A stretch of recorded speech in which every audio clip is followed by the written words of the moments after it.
फिर से लेकर आ चुके हैं आप लोगों के लिए सुबह की सभी ताज़ा और बड़ी खबरें।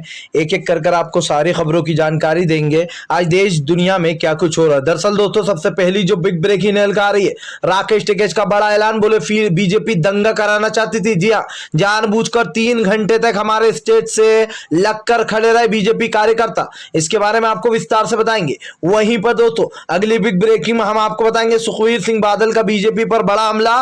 बोले बीजेपी पहले माई बाप थी, अब चोर हो गई है। जी हां, इसके बारे में भी आपको विस्तार से बताएंगे। वहीं पर दोस्तों, किसान नेता राकेश टिकैत की मोदी सरकार को चेतावनी। बोले अगर आंदोलन को बदनाम करने की कोशिश की गई तो सरकार को इसका अंजाम भुगतना पड़ेगा।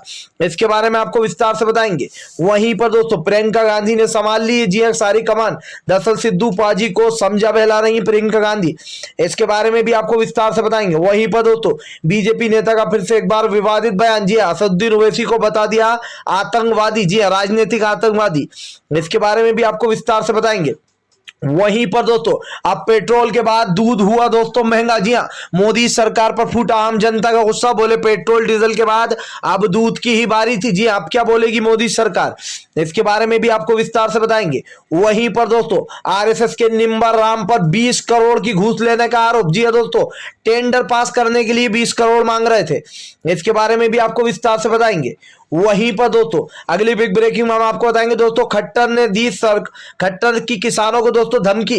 बोले फिलहाल किसानों के राज में महिलाओं के साथ, बहन बेटियों के साथ बलात्कार होना, अगर हद पार की तो इनके ऊपर कार्रवाई होगी। इसके बारे में भी आपको विस्तार से बताएंगे। वहीं पर दोस्तों, अगली बिग ब्रेकिंग में हम आपको बताएंगे 2022 चुनाव में। जी हां, आपको बता दे ओवैसी बोले फिलहाल बीजेपी हमसे डर गई है। जी हां, इसीलिए इस तरीके के विवादित बयान दे रही है। इसके बारे में भी आपको विस्तार से बताएंगे।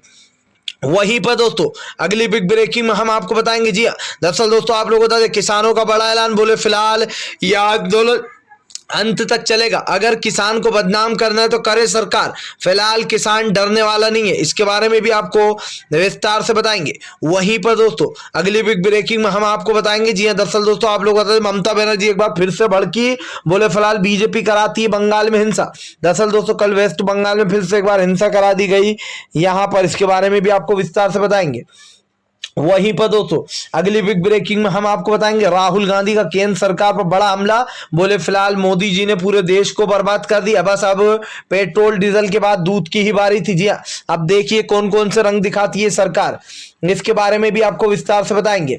वहीं पर दोस्तों, अगली बिग ब्रेकिंग में हम आपको बताएंगे। जी हां, दरअसल दोस्तों आप लोग बताते हैं लगातार मोदी सरकार के ऊपर उठ रहा है सवाल। दरअसल आपको बता दोस्तों, अब दिल्ली में वैक्सीन पूरी तरीके से खत्म हो गई है, जिसको लेकर दोस्तों आपको बता दें एक बार फिर से जो यहाँ पर डिप्टी सीएम ने मोदी सरकार को घेर लिया है। वहीं पर दोस्तों, अगली बिग ब्रेकिंग में हम आपको बताएंगे। जी हां, दरअसल दोस्तों आप लोग बता दें धर्मांतर सबसे ज्यादा दोस्तों आपको बता दें हिंदुओं के धर्मांतर हुए, उसके बाद भी नहीं पड़ रहा कोई आबादी में असर। जी हां, इसके बारे में बताएंगे कैसे हिंदू लोग क्रिश्चियन बने जबकि नाम मुसलमानों का लिया जा रहा था। इसके बारे में भी आपको विस्तार से बताएंगे। तो सारी खबरें दोस्तों एक एक कर देंगे। फिलहाल खैर चलिए बढ़ते हैं सबसे पहली और सबसे बड़ी खबर की ओर। दरअसल दोस्तों आप लोग बताते कल गाजीपुर बॉर्डर पर हंगामे के बाद किसान नेता राकेश टिकैत एक्शन में।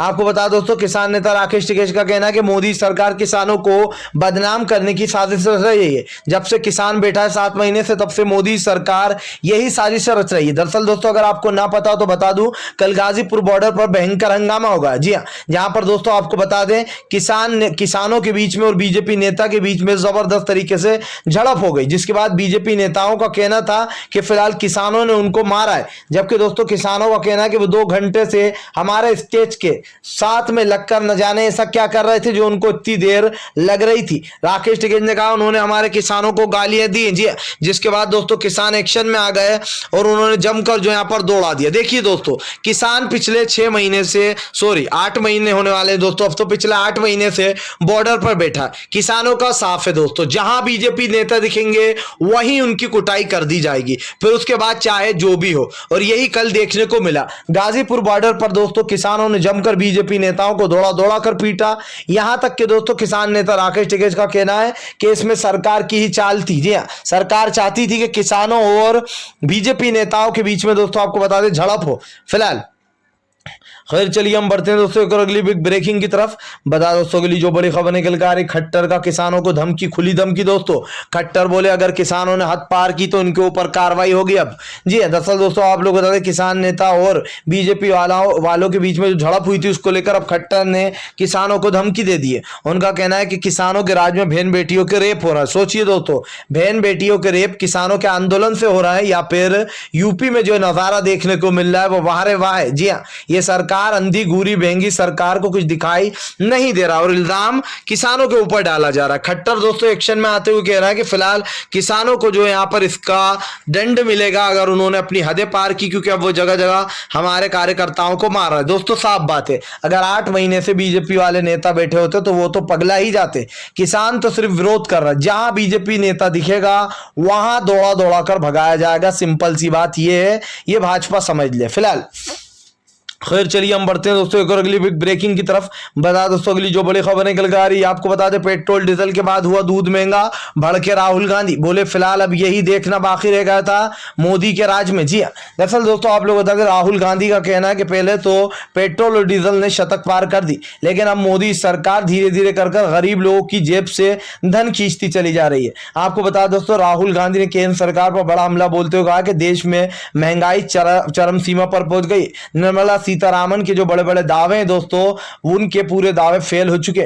जिस तरीके से दोस्तों आज पेट्रोल डीजल के साथ साथ खाने की चीजों के दाम बढ़ रहा है, ये कहना गलत नहीं होगा कि दोस्तों इस कोरोना महामारी में आम आदमी की कमर टूट चुकी है। जहां एक तरफ दोस्तों आपको बता दें लोग गाड़ियां बसें चलाने में घबरा रहे हैं, लोगों को दोस्तों डबल किराया देना पड़ रहा है। इससे पहले ही लोग परेशान थे कोरोना की महामारी में, कई लोगों की दोस्तों लाखों लोगों की नौकरियां चली गई, कई लोग बेरोजगार हो गए। उसके बाद भी भारतीय जनता पार्टी को लगता है कि जितना टैक्स ले सकते हैं कि हम ले आम जनता से। दूध पर दाम बढ़ाया जा रहा है, पेट्रोल डीजल पर लगातार दाम बढ़ा है। दोस्तों समझ में ये नहीं आता है कि ये सरकार इस देश में महंगाई बढ़ाने आई है या इस देश के लोगों को धीरे धीरे कर खत्म करने आई है। समझ में नहीं आ रहा है दोस्तों, क्योंकि जब से भारतीय जनता पार्टी की सरकार आई है तब से महंगाई चरम सीमा पर पहुंच गई है फिलहाल। खैर चलिए हम बढ़ते हैं दोस्तों एक और अगली बिग ब्रेकिंग की तरफ। बता दोस्तों अगली जो बड़ी खबर निकल कर आ रही, बीजेपी नेता सुरेंद्र सिंह का दोस्तों फिर से एक बार विवादित बयान। जी हाँ दोस्तों, कभी ये गौमूत्र पीने को बोलते हैं तो कभी गोबर से नहाने को। जी हाँ, ये वही सुरेंद्र सिंह है दोस्तों, इसने एक बार फिर से विवादित बयान देते हुए कहा कि फिलहाल AMI चीफ असदुद्दीन ओवैसी जो है वो राजनीतिक आतंकवादी है। जी हाँ, दरअसल दोस्तों आपको बता दें असदुद्दीन ओवैसी पे बड़ा हमला बोला है सुरेंद्र सिंह ने, जिसके बाद आपको बता दोस्तों खलबली मच गई। जिसके बाद शौकत अली ने सुरेंद्र सिंह के इस बयान पर जवाब भी दिया। उनका कहना है फिलहाल पूरी तरीके से बीजेपी की जो समझ और जो इनकी सोच है वो साफ साफ दिखाई देती है। दरअसल सुरेंद्र सिंह का कहना था कि AMI चीफ असदुद्दीन ओवैसी धीरे धीरे कर राजनीतिक आतंकवादी बनते जा रहे हैं। जब तक जो है यहाँ पर सरकार है बीजेपी की तब तक सब सही है, अगर सरकार चली गई तो हिंदुओं पर जुल्म होंगे। मतलब इस तरीके की जो बातें दोस्तों वो सामने निकलकर सामने आ रही है। समझ में ये नहीं आता दोस्तों कि आज बीजेपी पूरी तरीके से फेल हो रही है। हर जगह बीजेपी की फजियत हो रही है। कभी किसान दौड़ा रहा है दोस्तों तो कभी आम जनता इनको दौड़ा दौड़ा कर मारती है जब ये वोट मांगने जाते हैं। एक बार फिर से दिखाई दे रहा है दोस्तों कि RSS के बीजेपी के जो नेता इस तरीके के जो बयान दे रहे हैं दोस्तों सुरेंद्र सिंह, इस पर अब कहीं ना कहीं खलबली मच गई है फिलहाल। खैर चलिए हम बढ़ते हैं दोस्तों एक और अगली बिग ब्रेकिंग की तरफ। बता दोस्तों अगली जो बड़ी खबर निकल कर आ रही है, राकेश टिकैत बोले अगर सरकार ये सोचती है कि किसान आंदोलन को इसी तरीके से बदनाम करेगी और इसी तरीके से खत्म करा देगी तो बहुत बड़ी भूल में। राकेश टिकैत ने कहा ये सरकार जो है ये बहुत बड़ी भूल कर रही है, किसान यहाँ से उठने वाला नहीं है। आपको बता दोस्तों किसान नेता राकेश टिकैत ने कहा है कि फिलहाल ये सरकार बीजेपी की है ही नहीं, ये सरकार तो कुछ कंपनियों की सरकार है और बीजेपी के जो लोग हैं वो तो एक कमरे में बंद हो चुके हैं। वो ना अपने आप से कुछ बयान दे सकते हैं ना कुछ बोल सकते हैं। मोदी सरकार एक कंपनियों की सरकार है, जिस सरकार को सिर्फ कंपनियां चला रही हैं। इस सरकार के पास अगर सच में पावर होती तो ये किसानों से बात करते। आपको बता दोस्तों गोदी मीडिया के पत्रकार ने जब राकेश टिकैत से कहा कि आपसे सरकार बात करना तो चाहती है, वो अपने कदम आगे बढ़ा रही है। 5 बार कृषि मंत्री बोल चुके हैं कि हम किसानों से बात करने को तैयार हैं, लेकिन जो यहां पर दोस्तों राकेश टिकैत ने कहा कि पहले सही से सुन लो कि कृषि मंत्री क्या रहा है। और दोस्तों ये मैंने आपको पहले भी सुनाया था कि एक तरफ तो कृषि मंत्री कह रहा है कि हमसे आके मिल लो, और दूसरी तरफ दोस्तों कृषि मंत्री साफ मना कर रहा है कि तीनों बिल वापस नहीं होंगे। जिसके बाद राकेश टिकैत ने कहा जब कृषि मंत्री शर्तों पर बात कर रहे हैं और उन्होंने साफ कह दिया कि भैया तीनों बिल वापस नहीं होंगे और हम किसानों से बात करना चाहते हैं, तो दोस्तों इसका मतलब आप समझिए, एक तरफ भारतीय जनता पार्टी अच्छी बनने को ये बता रही है कि देखो हम किसानों को ऑफर दे रहे हैं, दूसरी तरफ जिन मुद्दों के लिए किसान यहां पर बैठा पिछले 8 महीने से, आप उसी का कह रहा हो कि वो बिल वापस नहीं होंगे, तो फिर किसान वहां पर क्यों आएगा? क्या अपना टाइम वेस्ट करने के लिए आए किसान, या फिर 8-9 मीटिंग जो हुई थी किसानों के बीच में उसी की तरह ये मीटिंग भी व्यस्त जाए? जब आपने साफ कह दिया कि काले कानून वापस नहीं होंगे, इधर किसानों ने साफ कह दिया कि जब तक ये तीनों काले कानून वापस नहीं होंगे घर नहीं जाएंगे, तो कोई मुद्दा ही नहीं बैठता है फिलहाल। खैर चलिए हम बढ़ते हैं दोस्तों एक और अगली ब्रेकिंग की तरफ। बता दोस्तों अगली जो बड़ी खबर निकल कर आपको बता दोस्तों, आरएसएस का निम्बा राव पर दोस्तों 20 करोड़ की घूस लेने का आरोप। दरअसल दोस्तों आप लोग बता, नगर निगम का कॉन्ट्रैक्ट, जी कर्मचारी जो साफ सफाई करते हैं दोस्तों, उसका कॉन्ट्रैक्ट देने के लिए दोस्तों 76 करोड़ के कॉन्ट्रैक्ट को देने के लिए दोस्तों 20 करोड़ की घूस। सोचिए, ये है दोस्तों बीजेपी आरएसएस के लोग जो भ्रष्टाचार फैला रहे हैं। अब जरा एक बार मैं आपको वो नारा भी याद करा देता हूं नरेंद्र मोदी का, जी हाँ, ना खाऊंगा ना खाने दूंगा। ये क्या चल रहा है? बीजेपी और आरएसएस के लोग दोस्तों 276 करोड़ के प्रोजेक्ट में 20 करोड़ की घूस मांग रहा है निम्बा राव, आरएसएस संघ का आदमी। इससे अब उम्मीद भी क्या की सजा जा सकती है। भारतीय जनता पार्टी जिसमें एक से बढ़ के एक करप्ट लोग भरे हैं, एक से बढ़ के एक नमूने भरे हैं दोस्तों, वो पीएम नरेंद्र मोदी कहते थे ना खाऊंगा ना खाने दूंगा। अरे मोदी जी, आपके नाम पे भी ना जाने कितने घोटाले। जी हाँ, वो तो वो बात अलग है कि बीजेपी की सरकार है इसलिए अभी खुल नहीं पा रहा ये चक्षु। जिस दिन भारतीय जनता पार्टी का सफाया होगा उस दिन दोस्तों इनके काले चिट्ठे आपके सामने आकर खड़े हो जाएंगे फिलहाल। खैर चलिए हम बढ़ते हैं दोस्तों एक और अगली बिग ब्रेकिंग की तरफ। बता दोस्तों अगली जो बड़ी खबर निकल कर आ रही, यूपी चुनाव को लेकर भिड़ गया अखिलेश और योगी आमने सामने खड़े हो गए। दरअसल दोस्तों आप लोग बताते हैं अखिलेश यादव ने इस बार 2022 के चुनाव को लेकर जबरदस्त तरीके रणनीति बनाना शुरू कर दिया, तो वहीं दूसरी तरफ दोस्तों भारतीय जनता पार्टी पूरी तरीके से फेल होती हुई नजर आ रही है। आपको बता दोस्तों भारतीय जनता पार्टी 100 का आंकड़ा भी पार नहीं कर पाएगी। इसका सबसे बड़ा असर दोस्तों किसान आंदोलन बनेगा। आपको बता दें तीनों कृषि कानून को लेकर किसान पहले ही भड़के हुए। बताया जा रहा है कि फिलहाल दोस्तों या तो किसानों का जो समर्थन है दोस्तों वो कांग्रेस के पास जाएगा या फिर अखिलेश यादव के पास, लेकिन दोस्तों किसी के भी पास जाएगा फायदा जो है यहाँ पर विपक्ष का ही होगा और नुकसान भाजपा का होगा। आपको बता दोस्तों भले ही भाजपा पिछली बार 305 सीटें लाई थी छप्पर पार पिछली बार, लेकिन अब की बार दोस्तों 100-120 सीट पर सिमटने वाली है भाजपा। जी हाँ, इस बार साफ दिखाई दे रहा है दोस्तों कि बीजेपी की उल्टी गिनती अब शुरू हो चुकी है यूपी में। और जिस तरीके से दोस्तों ये आंकड़े निकल कर आ रहे हैं इससे साफ दिखाई दे रहा है कि भारतीय जनता पार्टी को बड़ा झटका लगता हुआ नजर आ रहा है। दरअसल दोस्तों अखिलेश यादव ने भी साफ कर दिया कि फिलहाल वो इस बार पूरी ताकत लगा दी है। अखिलेश यादव का कहना है कि फिलहाल जिन लोगों को झूठे केसों में फंसाया गया है सबसे पहले उनको रिहा करेंगे। जी हाँ, यूपी में अब इस वक्त दोस्तों इंसाफ मिलना बहुत ज्यादा मुश्किल है। इस सरकार के होते हुए किसी को इंसाफ नहीं मिल सकता दोस्तों। मुसलमानों पर अत्याचार, दलितों की बेटियों के साथ रेप, मर्डर जैसी घटनाएं, जिस तरीके से दोस्तों ठाकुरों को आगे से आगे बढ़ाया जा रहा है, योगी के राज में साफ दिखाई देता है कि फिलहाल भारतीय जनता पार्टी एक जो यहां पर जात और समुदाय को लेकर दोस्तों आगे बढ़ रही है फिलहाल। खैर चलिए हम बढ़ते हैं दोस्तों एक और अगली बिग ब्रेकिंग की तरफ। बता दोस्तों अगली जो बड़ी खबर निकल कर आ रही, सुखबीर बादल का मोदी सरकार पर बड़ा हमला, बोले फिलहाल बीजेपी चोर है। जी हाँ, बीजेपी चोर है। पहले माई बाप हुआ करती थी दोस्तों, अब बीजेपी चोर हो चुकी है पूरी तरीके से। सुखबीर बादल ने कहा है कि फिलहाल भारतीय जनता पार्टी किसानों के साथ जिस तरीके से व्यवहार कर रही है उसको पूरी तरीके से हम जो यहाँ पर उसका विरोध करते हैं। सुखबीर बादल ने कहा कि आज किसान 8 महीने से जो सीमाओं पर बैठा, उसके बाद भी भारतीय जनता पार्टी को लगता है कि उसके लाए हुए कानून बिल्कुल सही है। हम ऐसे लोगों का साथ बिल्कुल नहीं देंगे जो किसानों के खिलाफ है।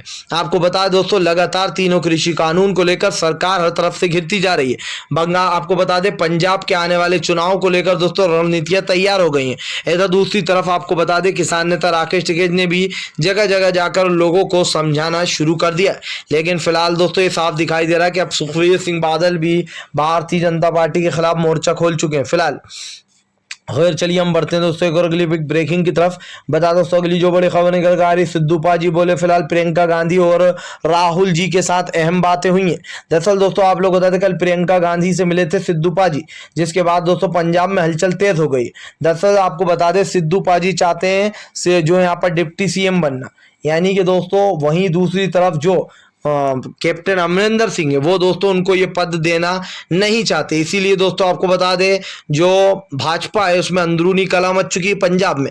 हालांकि अब सब कुछ सॉर्ट आउट करती हुई नजर आ रही है प्रियंका गांधी। आपको बता दोस्तों इस बार प्रियंका गांधी ने सारी कमान संभाल ली है। जी हाँ, और अगर याद किया जाए तो जो है दोस्तों आचार्य प्रमोद ने भी कहा था कि फिलहाल राहुल गांधी का नाम बदनाम कर चुकी है भाजपा, अब प्रियंका गांधी को सारी कमान संभाल लेना चाहिए फिलहाल। खैर चलिए हम बढ़ते हैं दोस्तों एक और अगली बिग ब्रेकिंग की तरफ।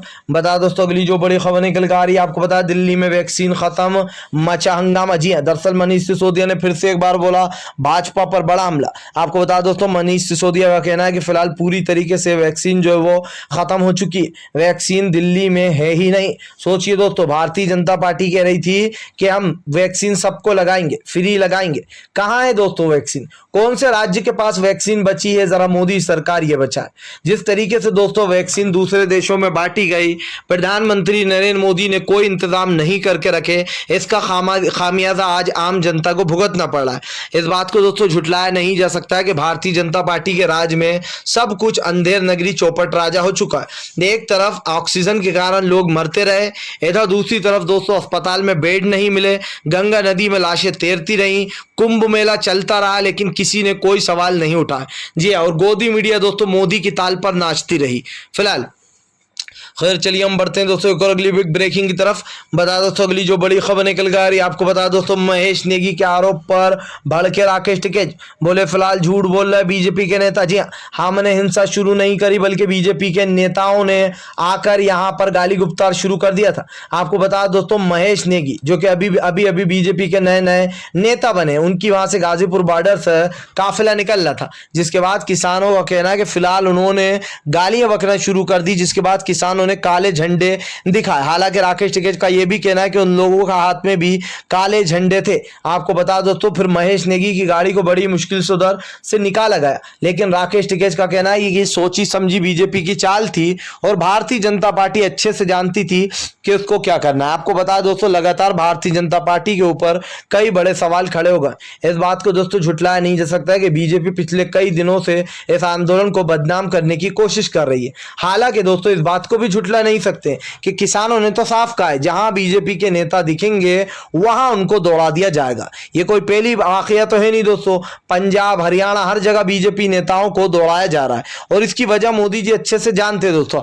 आज जिस तरीके से बीजेपी को कहीं ना कहीं डर लग रहा है इस बात का किसान आंदोलन उनको हरा सकता है, और यही बात है दोस्तों जो मोदी सरकार पूरी तरीके से बैकफुट पर चली गई है। भारतीय जनता पार्टी एक तरफ किसानों से बात करने की अपील करती है तो वहीं दूसरी तरफ दोस्तों कृषि मंत्री कहते हैं कि हम तो काले कानून वापस ही नहीं लेंगे। इधर राकेश टिकैत दोस्तों पूरी जान फूंक चुके हैं इस आंदोलन में। बताया जा रहा है नौ 24 को निकलने वाली रैलियों को लेकर भाजपा अभी से परेशान है। आपको बता दें दोस्तों जिस तरीके से अभी 26 जून के दिन जो मोर्चा निकाला गया था उसमें भारतीय जनता पार्टी के जो शोले दब गए थे वो फिर से एक बार भड़क चुके हैं, क्योंकि दोस्तों ये आंदोलन की जो तस्वीरें वो दूर दूर तक फिर से गई थी और यही कारण है जो मोदी सरकार इस आंदोलन को दबाने की कोशिश कर रही थी। लेकिन जो 26 जून के दिन हुआ दोस्तों उसको देखने के बाद मोदी सरकार और पूरी गोदी मीडिया ने इस चैनल पर यह सब कुछ चलाया था और आंदोलन की तस्वीरें बताई थी। यही कारण है जो मोदी सरकार पूरी तरीके से दोस्तों फेल हो चुकी है। आपको बता दूं इस वक्त भारतीय जनता पार्टी की हालत दोस्तों बहुत ही गंभीर हो चुकी है। फिलहाल अगर आप भी शांतिपूर्ण ढंग से पीएम की इन सभी गलत नीतियों का दिल से विरोध करते और आप मानते हैं सरकार एक तानाशाह सरकार है, इसको तत्काल में अपना इस्तीफा दे देना चाहिए, तो इस वीडियो को ज़्यादा से ज़्यादा शेयर कीजिए, लाइक कीजिए और अगर आप हमारे चैनल पर पहली बार आएँ तो सब्सक्राइब करने के साथ साथ पास में एक घंटी आएगी यानी कि बेल आइकन, उसको भी दबाएँ